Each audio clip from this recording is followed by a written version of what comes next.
দেশে খাদ্য পরিস্থিতি অত্যন্ত সন্তোষজনক বলে জানিয়েছেন খাদ্য উপদেষ্টা আলী ইমাম মজুমদার।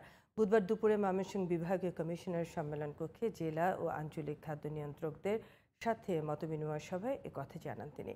খাদ্য উপদেষ্টা বলেন, দেশে খাদ্য মজুদ রয়েছে 15 লাখ টন, যা গত বছরের চেয়ে 3 লাখ টন বেশি। বিভাগীয় কমিশনার মোক্তার আহমেদের সভাপতিত্বে সভায় উপস্থিত ছিলেন ময়মনসিংহ বিভাগের 4 জেলার জেলা প্রশাসক, আঞ্চলিক ও জেলা খাদ্য কর্মকর্তা এবং কৃষি সম্প্রসারণ অধিদপ্তরের কর্মকর্তারা। আমাদের খাদ্য পরিস্থিতি অত্যন্ত সন্তোষজনক। আমাদের আজকের দিনে খাদ্যের স্টক আছে 15 লক্ষ টনের মতো, যেটা গত বছরের এই দিন থেকে প্রায় 3 লক্ষ টনের চেয়ে বেশি। আমরা দরকার মতো খাদ্যশস্য বিদেশ থেকে আমদানি করি। গত বছর আমাদের বেশ আমদানি করতে হয়েছে।